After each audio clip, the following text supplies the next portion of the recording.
We'll start off today by giving you a brief overview of Enterprise Community Partners, the history of the Section 4 program, which is funding this grant opportunity, key elements of the RFP that you should be aware of if you decide that this is a good funding opportunity for your organization to pursue, along with some reminders and resources, and then we'll end with Q&A. Before we jump in, just remember that any information presented today that appears discrepant from the language in the RFP is superseded by the RFP. So we encourage everyone on the call who's planning to apply to carefully review the RFP just to understand the requirements and the application process.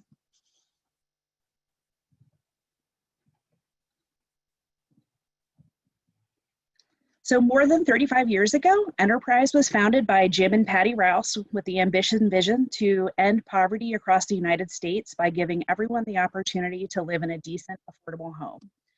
Jim, who's seen here, wore a few hats in his professional career. He was a businessman, an activist, an early proponent of urban renewal, and a socially conscious developer. He sought to not just make profits, but to transform the landscape and the quality of life for everybody. And that vision continues today, and Enterprise is strongly committed to our mission to make home and community places of pride, power and belonging, and platforms for resilience and upward mobility for all. One of the ways that Enterprise helps to deliver on our mission is through an award that we receive from the Department of Housing and Urban Development's Section 4 Capacity Building for Community Development Program, which we'll refer to as Section 4 from now on.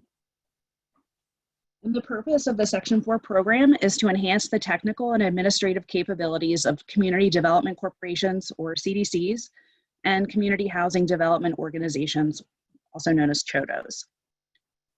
These grant funds are used to build CDC and CHODO capacity to carry out community development and affordable housing activities for the benefit of households with low income, which for the purposes of the Section 4 program are defined as 80% AMI or below.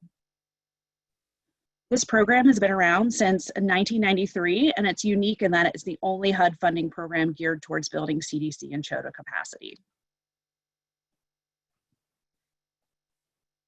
So the following here are just a few high-level details about the national RFP.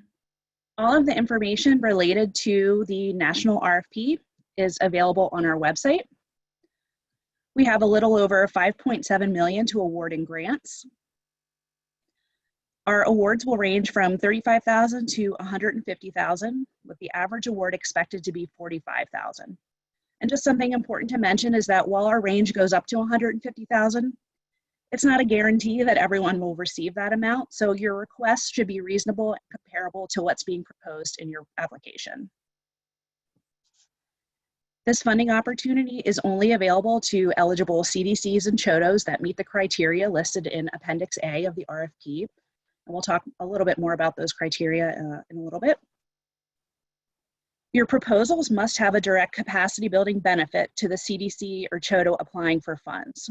So this means that your proposal should focus on how grant funds will strengthen your organization's infrastructure, management, and governance to kind of continue to advance and fulfill its mission, support those it serves, and achieve outcomes that are more impactful.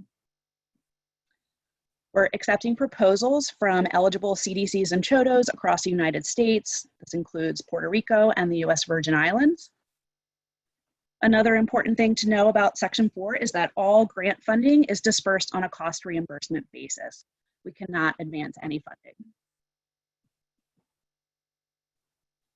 We also have two open Section 4 RFPs open right now, the National RFP and the Rural and Native American Programs RFP. However, applicants can only submit one proposal to either of the two open RFPs. So this means that if your organization has a proposal that aligns with both of the Section 4 RFPs, it has to choose which is the best fit. So you cannot submit applications under both Section 4 RFPs. And then for those that are interested in learning more about the Rural and Native American RFP, we'll be hosting a webinar on August 27th at 2 p.m. You can find all the registration details on our website. The other thing to know is that all of our national RFP proposals must be submitted through SlideRoom, which is the online application system that we're using. The deadline is 11:59 p.m. Eastern on September 18th. You can register for a free account through our website. So as I mentioned earlier, Section 4 capacity building funds are only available to CDCs and certified CHODOs. Appendix A of the RFP lists 8 distinct characteristics that organizations must meet to be considered a CDC. And it also includes information on what it means to be a certified CHODO. Your program activities must address the needs of households with low income as required under the Section 4 program, which again, for the purposes of this program, are 80% AMI or below. If you have any questions on whether or not your organization meets the eligibility requirements, you can send them to rfp@enterprisecommunity.org, and either myself, Teresa, or Diane will get back to you, collect some organizational documents to help us determine if your organization is eligible for this opportunity. And with that, I'm going to turn it over to Teresa. Thank you, Kate. Since Kate covered the high-level details, I will be covering the various program areas for which you can apply, eligible costs, scoring criteria, and documents that will be required to upload in the application. So at this point, you might be wondering what to focus on for your proposed grant project.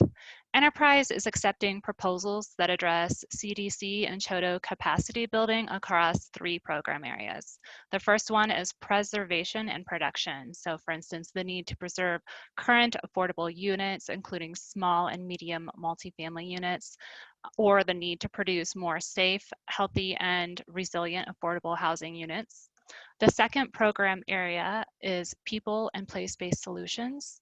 So for instance, you could apply to stimulate economic growth, reduce and prevent health disparities, or the need for housing to withstand the nation's growing disasters. The third program area is protection for vulnerable populations. These could include homelessness support, senior housing for aging in place, support for formerly incarcerated disabled persons, and those suffering from mental illness. An applicant may select one or more program areas as part of their response, and we realize there could be overlap, and that's okay. Just pick the one that most suits your project. Further details can be found on page 4 of the RFP.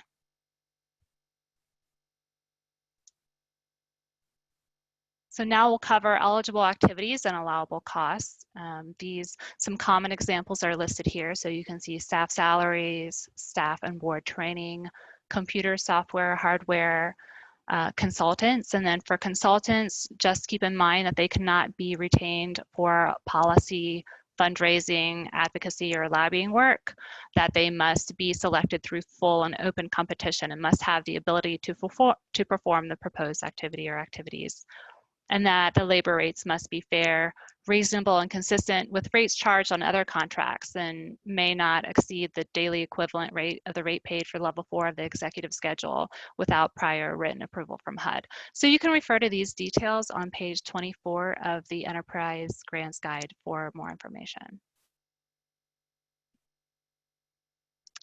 Some ineligible activities and unallowable costs you'll want to pay attention to because your budget is scored on it include expenses for new lines of business or startup costs, including and related to staff consultant expenses. Examples of this type of costs include mergers, formation of new for-profit or nonprofit companies, direct fundraising to support organizational costs and programs, giveaways, prizes, incentives, and stipends, entertainment costs, including alcohol, and any advocacy policy work. So again, these are ineligible activities and costs. To further expand on the lobbying point, this is we consider lobbying to be directly communication with a legislature, an employee of a legislature or legislative body, or any covered executive branch or other government employee who may participate in the formulation of legislation. The communication refers to a specific piece of legislation and expresses a view on that legislation. For grassroots, we consider lobbying to be an attempt to influence specific legislation by encouraging the public to contact legislators about that legislation. A communication constitutes grassroots lobbying if it refers to specific legislation, reflects a view on that specific legislation, and encourages the recipient of the communication to take lobbying action. So this type of communication is known as a call to action. What we have here is that lobbying is not study or research, examinations and discussions of broad social, economic, or similar problems, promoting or sharing the success of your program, or requests for technical advice or assistance. Now I'm going to cover the threshold requirements and the scoring criteria. All of the proposals must meet the following 2 criteria in order to be considered for review.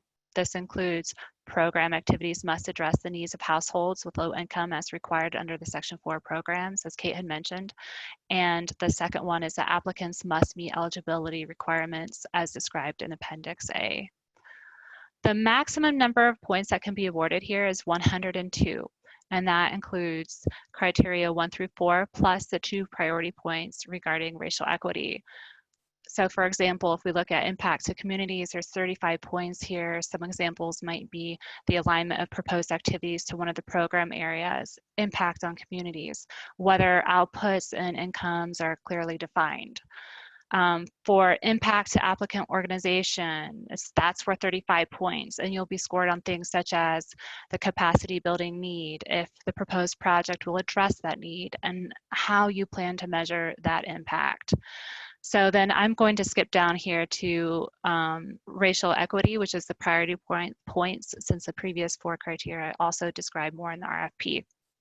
Enterprise envisions communities where every person has equitable access to safe, affordable housing, and that these will be places of opportunity where race and origin are not barriers to improved life outcomes. While COVID-19 has further highlighted the disparities in life outcomes for communities of color, Enterprise is putting forth a roadmap to support the recovery of organizations led by and serving people of color.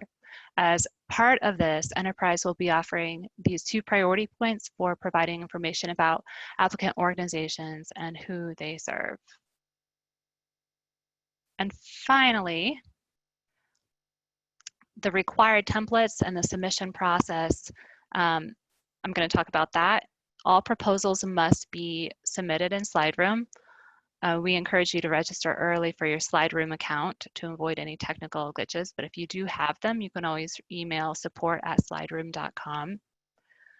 Preview all required proposal questions to adequately prepare for proposal submission and gather required templates and attachments.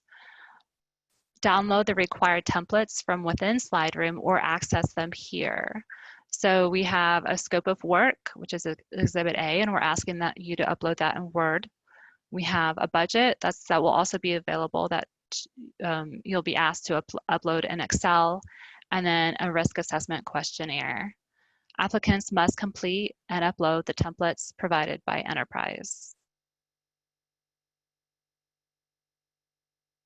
Here are the templates that you'll be asked to provide for your application: a 501c3 letter of determination, your W-9 form, the system for award management validation. So we would accept a PDF of a SAM record or a screenshot of the record are acceptable as well. Then we also have certificate of good standing, an audit, and if for some reason an audit is not available, we will also accept financial reviews conducted by a certified professional accountant who is independent of the applicant organization, or a most recent IRS 990 form. And finally, the single audit if it's required. Applicants must upload these documents as attachments as part of the application submission process. So with that, I'm going to hand you off to our grant specialist, Diane Westcott. Thanks, Teresa. So as Kate mentioned earlier, all applications all applicants must submit their proposals and all required documents in SlideRoom no later than 1 minute before midnight on Friday, September 18th. The slide room program at that time will lock automatically, and so nothing further will be accepted. It's just an automatic shutdown. Please carefully review everything that you're going to submit before you hit that submit button. And to keep the application process fair, we can accept late or hard copy applications, and we can't accept any proposals submitted outside a slide room. So if you get locked out of slide room because the deadline elapsed, then submitting to the RFP mailbox, for instance, will not work because we can't accept them that way. Next slide. You'll know you submitted your application successfully when you see a confirmation screen showing your confirmation ID number, the date submitted, and the program under which you applied, and that will be the national RFP. A confirmation email will also be sent to the contact identified as your organization's primary contact person in slide room. Please keep this email as proof of successful submission. Another helpful thing is that your application can also be printed directly from slide room as a PDF document. So please consider taking advantage of that option so you have a full copy of everything you submitted. Next slide. Please carefully read the RFP to review eligibility requirements, the 3 program areas that were described by Teresa, the scoring criteria, and the federal requirements that govern the HUD Section 4 program. And part and parcel with that is, of course, to allow enough time to familiarize yourself with slide room, especially if you're a first-time user. It'll also allow you enough time to resolve any technical issues that may occur along the way. We highly recommend, and I cannot stress this enough, that you submit proposals early, at least 1 or 2 days before the deadline, just to make 100% sure that all questions are answered if you have any beforehand, and that your application has gone through successfully. Any questions received after 5 p.m. Eastern Time in the RFP mailbox on Friday, September 18th will not be answered. And this is a firm cutoff for us. So if you have questions that you want to submit to the RFP mailbox, please do that before 5 p.m. Eastern Time on Friday, September 18th. And this is the primo super important date. I know we sound like a broken record, but it's really important to make sure that you understand all proposals must be submitted via slide room by 11:59 p.m. Eastern Time, 1 minute before midnight on September 18th. And like I said, at midnight, the slide room portal will automatically be closed. And we would hate to have any of you folks miss out on submitting your proposals because you missed this deadline. And finally, as in all our Section 4 rounds, proposals received outside a slide room or after the deadline date and or time will not be considered for funding. If your organization is recommended for a Section 4 award, the primary and secondary contact people identified in your slide room application will receive an email. And that email is a statement of interest to pursue a grant agreement with Enterprise. Receiving a Section 4 award from Enterprise is contingent on finalization of some very important items, namely a scope of work, your stated grant outcomes, and your budget. It's also contingent on the completion of your financial and organizational risk assessment review and compliance with federal requirements, namely having a DUNS number and an active account in the SAM system, as Teresa mentioned. Responsiveness is extremely important at this stage of the award process. Any organization that is unresponsive, fails to provide required documents, or cannot come to a mutually agreed upon scope of work and budget with the Enterprise staff within the requested period of time may have their recommendation of award rescinded. But we will be providing clearly stated deadlines in any correspondence that we send to applicants. And obviously, the faster we can wrap up those items, the quicker that we all can move forward. Enterprise will only reimburse grantees for mutually agreed upon expenses as they appear in the final scopes of work and budgets. Any costs incurred related to unauthorized work shall be borne by the awardee. Grant funds will be dispersed only after both parties have signed the grant agreement and only after mutually agreed upon expenses have been incurred. Again, keep in mind that these are cost reimbursement only agreements, and costs must be incurred within the grant period of performance. Next slide. So as we mentioned, a recording of this session and a PDF copy of the presentation slides will be available in a few days. You can access them from our grants webpage, and the links included here. Another great resource is the Enterprise Grants Guide, which is regularly updated and goes into much more detail about nearly every facet of the grants process. So while this presentation is an overview, you'll find much more in-depth information in the grants guide. So we really encourage people to access that document and read thoroughly. During the RFP application phase, all questions should be sent to the RFP mailbox at rfp@enterprisecommunity.org. And if for some reason you're having any technical glitches or challenges with the online slide room program, you'll need to go to their team of technical assistant experts, and they are experts, through their email, which is support@slideroom.com. Next slide. So on behalf of the entire Enterprise team, we thank everyone for their interest in this year's Section 4 grant opportunity and for joining us to find out more about it. I know there's been a steady stream of questions coming into the chat box throughout the presentation, so now we're going to dive into hopefully a lot of those and share answers with everyone. So Inga Brittany, I think you can get us started at this point. Thanks. Awesome. Thanks so much, Diane. Really appreciate it. And thanks so much, everyone, for joining. We have a lot of great questions, so we are going to be going through the questions now. So feel free to continue to put those into the chat or the question answer. We'll try to get to everybody.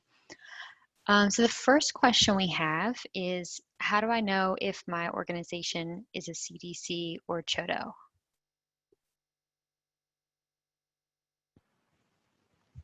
And I'm going to let Elise answer that question.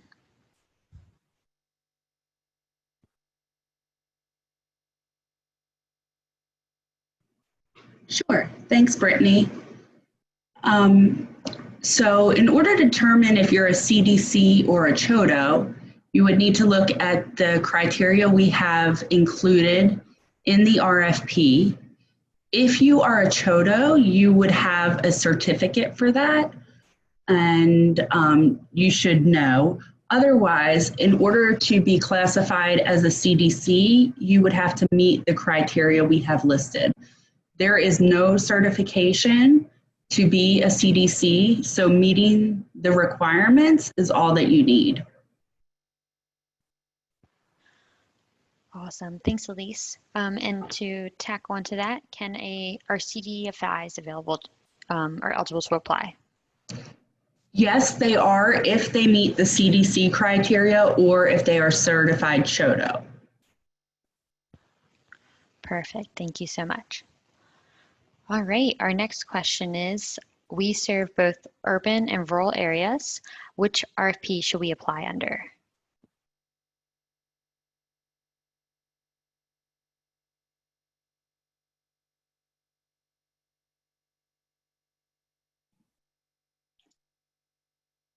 So this is Kate. I'll answer that question. Unfortunately, since we have a rule that only applicants can apply under one of the open Section 4 RFPs, your organization is really in the best position to determine which RFP, either the national or the Rural and Native American Program RFP, to determine which one is the best fit for your organization. So I'm sorry, we can't really advise you on which one to apply for. Perfect. Thanks, Kate.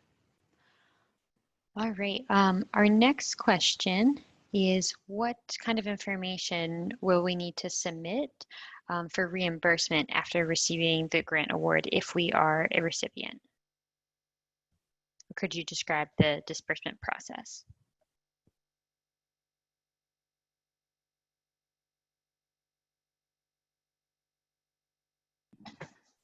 So this is Kate again. So if your organization receives an award, at a minimum, you'll receive all of the report templates that you need to request your funding. So at a minimum, when you're ready to submit a request after you've incurred approved costs, we'll need a signed disbursement request form and an activities report. There may be a few other documents required. If you are new to Enterprise, we will ask that you also submit supporting backup documentation. So if your grant budget supports salaries, that would be timesheets that meet federal timekeeping requirements, payroll registers, and if you have consultant expenses in your budget, that supporting backup documentation could be copies of the agreement between your organization and the selected consultant, invoices from the consultant, and a copy of a check showing that you've paid the consultant for their services. So again, at a minimum, it's a signed disbursement request form and an activities report just throughout the grant period. And then at the end, we'll ask for those same documents, then a case study, some closeout paperwork, that's a HUD requirement, a production tracker that just gives us some insight into the projects that you have going on in your pipeline, and perhaps match certification forms and supporting backup documentation for any private match that you have to document related to your project. So I know that's a lot of information. You can find out more information about the disbursement process in our grants guide, which is available on our website.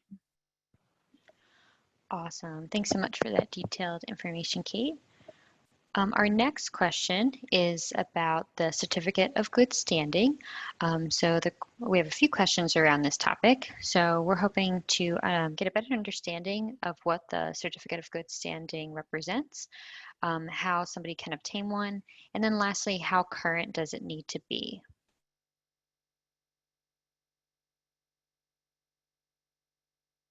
Elise, I'll pass that question over to you.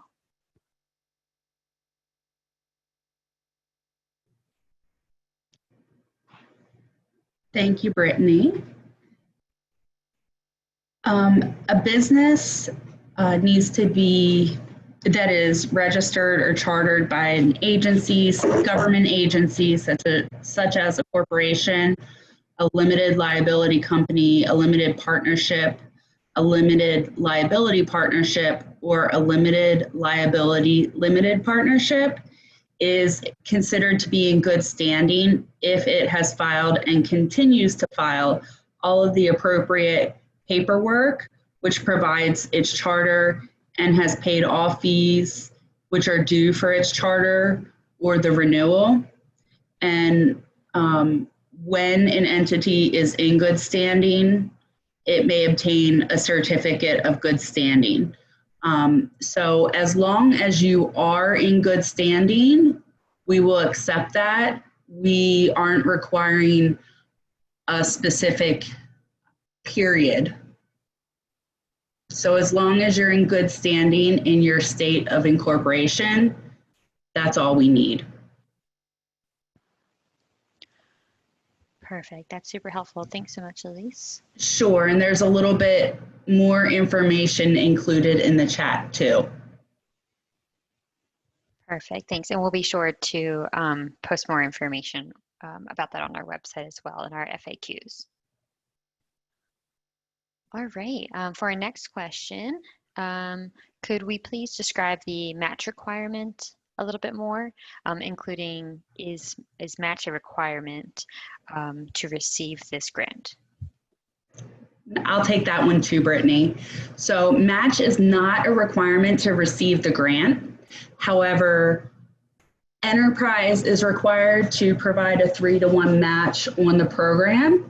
So we request that each grantee provide at least 3-to-1 match on their grant as they are able to.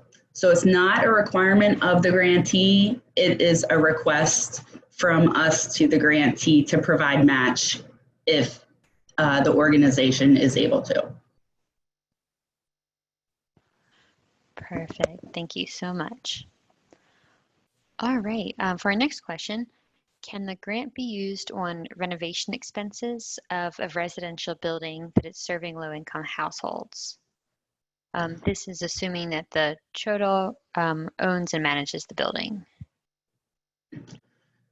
So Section 4 funds can be used for renovations and construction. However, all of that the grantee would have to comply with all of the environmental regulations, and that would include having an environmental review by their local HUD office. So we encourage grantees to use private funds on renovations or construction because it's a very onerous process in getting the environmental reviews completed and getting that approval to use the funds for renovations and construction.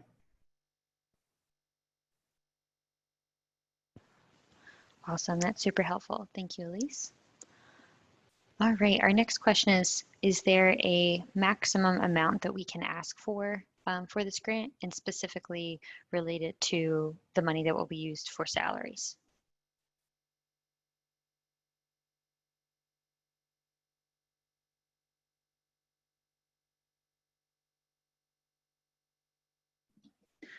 So this is Kate. I would stick within the range that we've listed in the RFP. That range again is $35,000 to $150,000, with the average award expected to be $45,000.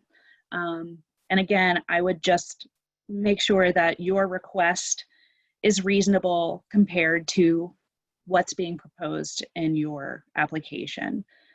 So while we say awards will range up to $150,000,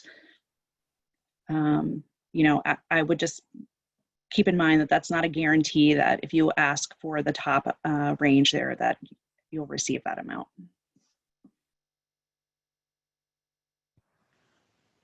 Great, thanks so much, Kate. All right, we have a few questions coming in just for a little bit more clarification on the certificate of good standing. Can we go over just one more time where somebody would be able to receive their certificate of good standing?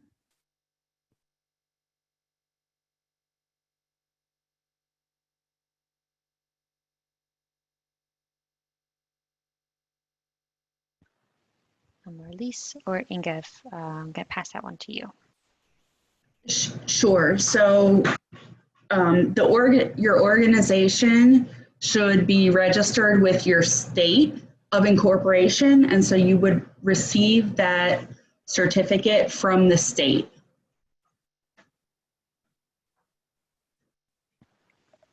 Awesome, thank you so much. So this is, Brittany, it could also be referred to as a certificate of existence. Great. Or a certificate of status.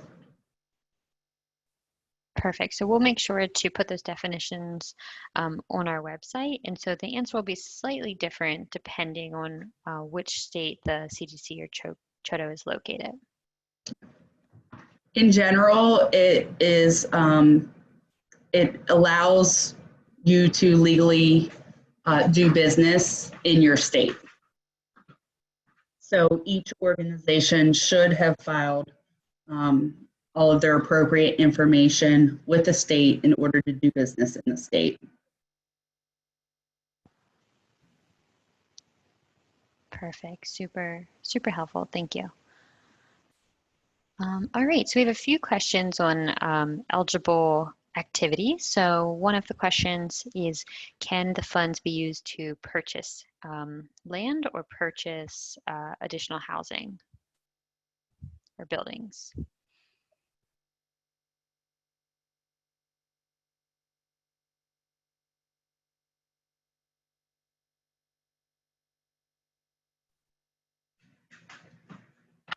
I'm going to have to check on that one, and then we'll get back to you and post that in our question and answers. Awesome. Thanks, Elise. Yeah, great question. We'll be sure to post that one on our website.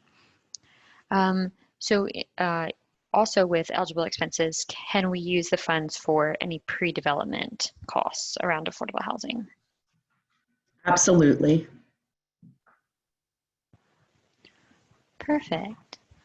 So another eligibility question for fund use. Can we use the funds for affordable housing counseling and for financial education programs?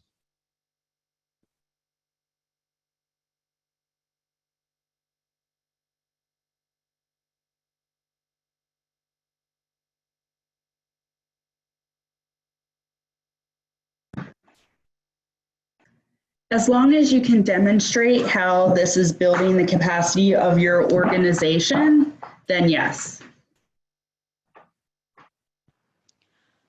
Perfect. That's fantastic.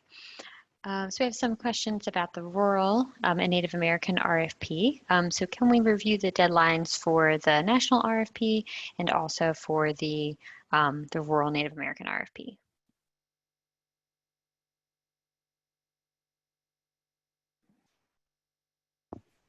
I can take that. This is Diane. So the deadline for the national RFP, which is what this particular webinar is focused on, is 11:59 p.m. Eastern Time on Friday, September 18th. And the deadline for the rural and Native American RFP is at 11:59 p.m. Eastern Time on Wednesday, September 23rd. And that's because they were released a couple days apart from each other. So we're allowing adequate time for the application process to run its full course for both. Perfect. Thanks so much, Diane. Our next question is, can I apply for a grant, a Section 4 grant from Enterprise, as well as any of the other Section 4 fund recipients, such as LISC or Habitat? Yes, you can apply for grants from 1, 2, or all 3 organizations. However, they have to be for separate activities. You can't apply for the same activities and get reimbursed for the same activities. So no double dipping, but you can apply for different projects or different activities from any of the organizations, LISC, Habitat, or Enterprise. Perfect. Thank you so much. So our next question, a few more about eligible expenses. So we did answer the question that we can use the funds for salary. So we have a few questions of, is that just for current employees, or can the funds be used to hire new staff? And along with that, can we also use the funds to train those new staff members? Yes, the funds can be used for staff salaries for new staff, and yes, funding can be used for training as well. Perfect. All right, so our next question is, if we are currently receiving a grant from Enterprise through a different grant program, can we also apply for this RFP?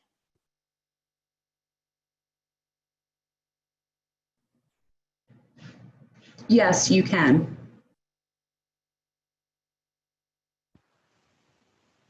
Awesome, perfect. All right, so our next question is another eligible expense. Can we use the funds for various software or other technology needs?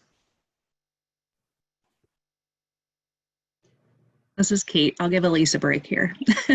Yes, any kind of computer software or hardware is considered an eligible cost. So that's definitely in line with the Section 4 program.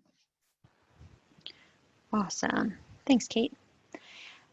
All right, and when we submit our proposal, can our proposal be partially funded, or is it an all or nothing situation? So for example, if I'm asking for $50,000 for a project, is it possible that I'll receive partial funding for that particular project? And what will that process look like if I receive less funding or more funding than what was asked for?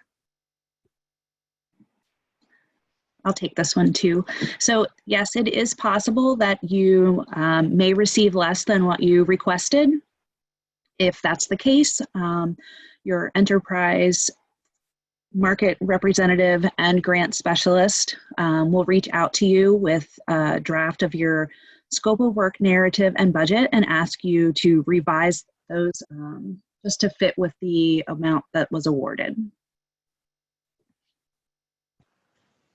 Perfect. Thanks so much, Kate. All right, we have a few compliance questions. So Elise, I'm going to send those over to you.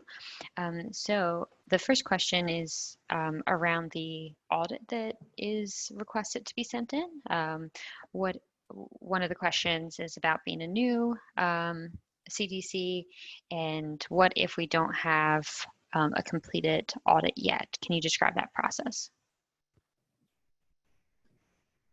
Sure. So if you don't have a completed audit, we will accept a copy of your 990. Now, if you are so new that you don't have that, I would say please let us know so that we can just know that as we're reviewing your information, we know exactly where you stand.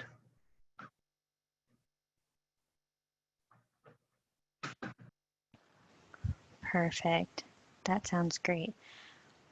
All right. The next question we have coming through is, can the funds be used for administrative purposes? So I'm just going to guess that that is meaning like supplies, but whoever submitted that question, if you want to ask a clarifying one, we can add a little bit more detail there.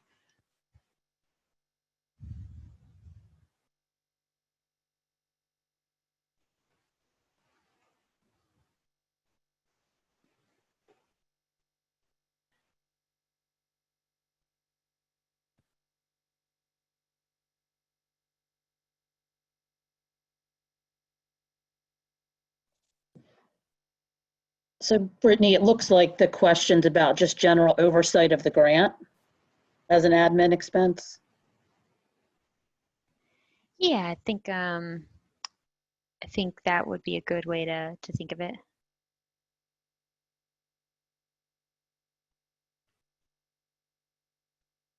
And then I'll kind of tag on to that one. Another question about eligible expenses: could we use the funds for rebranding the organization and its programs? So yes, you could use the funds for the administration of your grant, and for the rebranding, you would not be able to use funds for that. So yes to admin, no to rebranding your organization.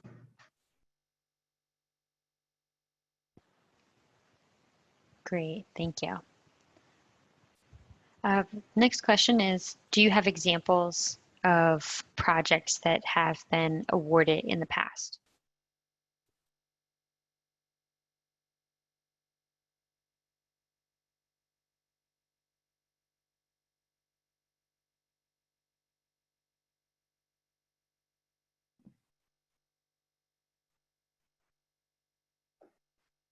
This is Kate. So we have a resource center on our website, and we do upload case studies from time to time. And I think a few years ago, we also put together kind of a nice little directory that highlighted, I want to say maybe 10 to 15 CDCs and CHODOs that received funding from the Section 4 program. You can kind of get a sense of what they were able to accomplish with our grant funding. So again, that's under our resource center on our website, and we'll be sure to add that link to our FAQ as well. Great. Thanks so much, Kate. The next question is about the System for Award Management, also known as SAM. Could you explain a little bit more of what that is and how somebody would go about registering in that system?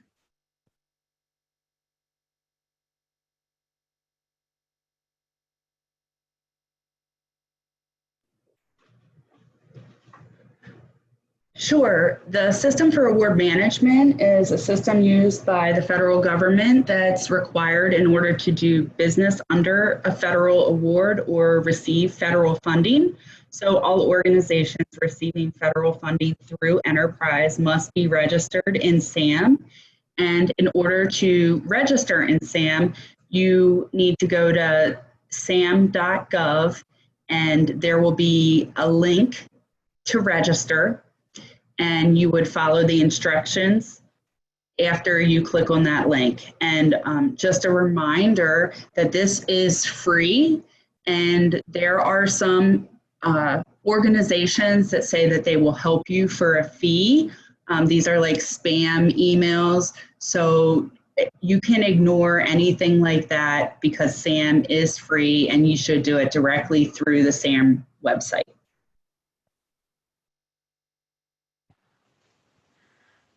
Awesome. That's perfect. Thanks, Elise. All right. Can we use the funds for fundraising activities?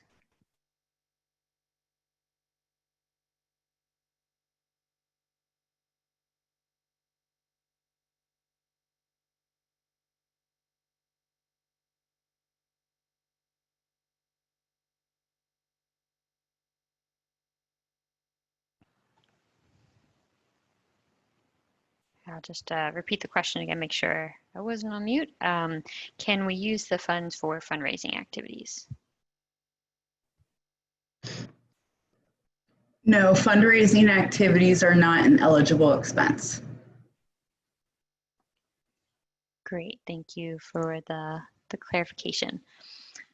All right, so we have some timeline questions. The question specifically is around when will we be notified if we are chosen to receive the award, and will we be notified if we're not chosen to receive an award?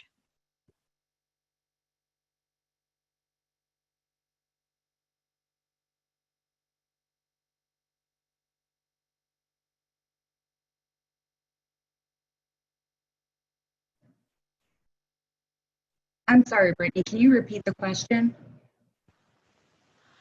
Sure. So the deadline to apply for the national RFP is September 18th, and the rural deadline is September 23rd. So the question is, how long after that can somebody expect to receive notification if they are chosen to receive an award or if they are not chosen to receive an award?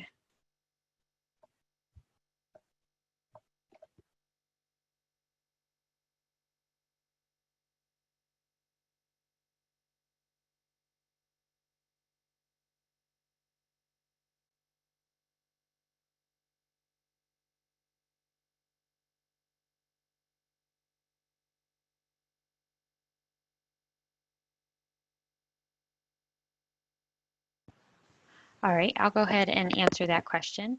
So we expect to send out the notifications of award by the beginning of November. That will vary slightly depending on if all documents were received, if there needs to be, follow up with anything that was submitted through the application, but assuming that all the correct documentation was received in, then we are aiming to send the award letters out by the end of October, beginning of November.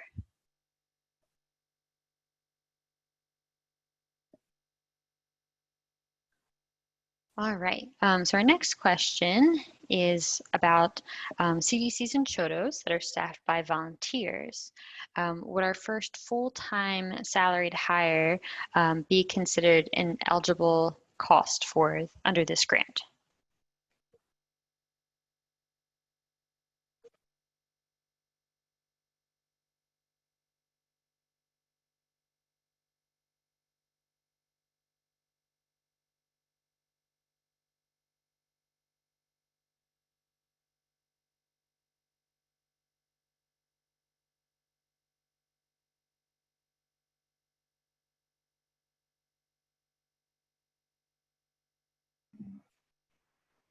Can you repeat that again, Brittany? Sure, I'll repeat the question. So our CDC or CHOTO is currently staffed by volunteers. Would our first full-time salaried hire be considered an eligible cost under this award?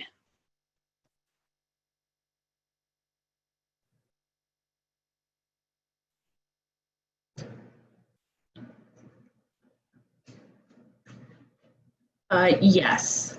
If the organization is eligible to receive funds, then the salary for the staff member is eligible.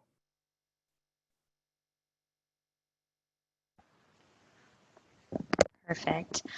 That's super helpful. And we've gotten a few more questions in around salaried employees as well. So I'll just kind of repeat some of the questions we've already answered about that. So the answer is yes, you may use the funds for salaries, and that can include current staff or to hire somebody new. So we had a question about hiring a director of diversity and inclusion for focus on the agency's efforts on racial equity. So the answer is that if this position will help build the capacity of your organization, then yes, you can use the funds to pay for staff salary. All right, the next question is, can we apply the funding to support COVID-19 relief efforts at our existing housing properties? So for example, emergency rental assistance or technology support for assisting children with virtual learning and so forth.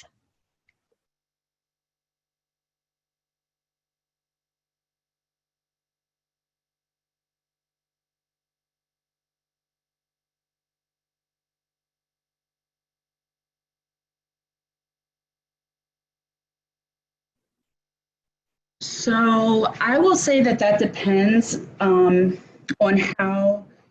exactly how you're going to use the funds. So as long as they're building the capacity of the grantees organization to serve your residents, then yes, it's eligible. But if it's not building the grantees capacity, then it would not be eligible.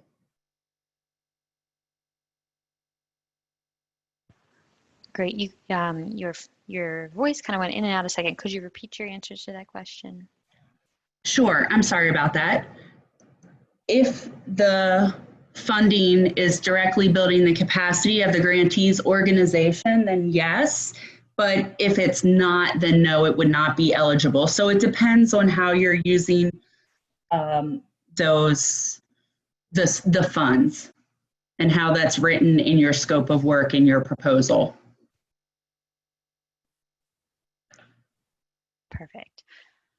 Thanks, Elise. So next question we have is a little bit more clarification around fundraising. So for example, can this award support salaries for staff that work on our LIHTC applications?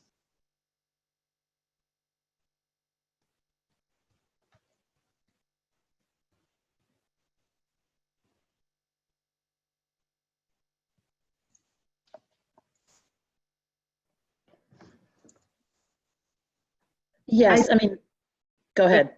Go ahead, Kristen. No, I was just going to say that that's not really fundraising. Those are, kind of development staff. So that would be eligible. If it was fundraising staff, no. But if they're helping to develop LIHTC projects, then that's eligible.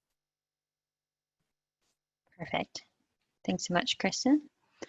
All right, we're just have a few moments left, so we're going to just answer the last few, and then anything else we don't get to, we'll be sure to put out in frequently asked questions on our website. You can also reach out to us. So our second to last question we're going to ask is, let's see, can we use the funds to provide supportive services to the residents in our low-income housing projects?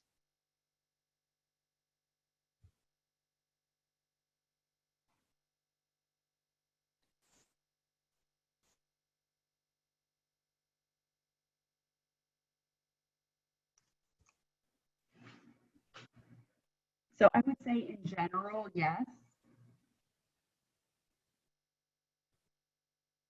as long as it's helping to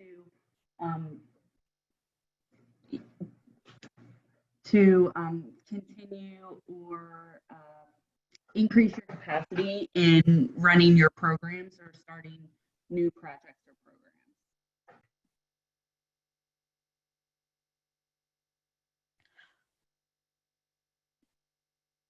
All right, thanks, Elise. All right, so last question we're going to answer. There's a lot more coming through, which is great.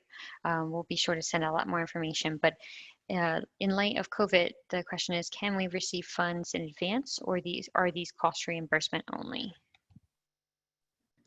So no, you cannot receive funds in advance. These are cost reimbursement grants only. Perfect. Thank you so much for clarifying. All right, so we got through most all of our questions. We are about at time, so we are going to make sure to download all of the questions that came through that we did not get to, and we'll be sure to post the answers. You can also feel free to send in any specific questions you might have about your application, your particular organization, to rfp@enterprisecommunity.org, and we will get back to you as soon as possible about that. You can also visit our website at enterprisecommunity.org, and if you click on the grants page, you'll be able to find more information about this particular RFP, and then also a link to Slide Room, where you will be able to see the questions ahead of applying for the RFP. And just a reminder that the Slide Room account is free, so you can go ahead and sign up, see all the questions, all the documents that need to be considered before actually hitting submit. Thank you, everybody, so much for your time. We really appreciate having you, and we look forward to receiving your application. Thank you, and everybody have a great day.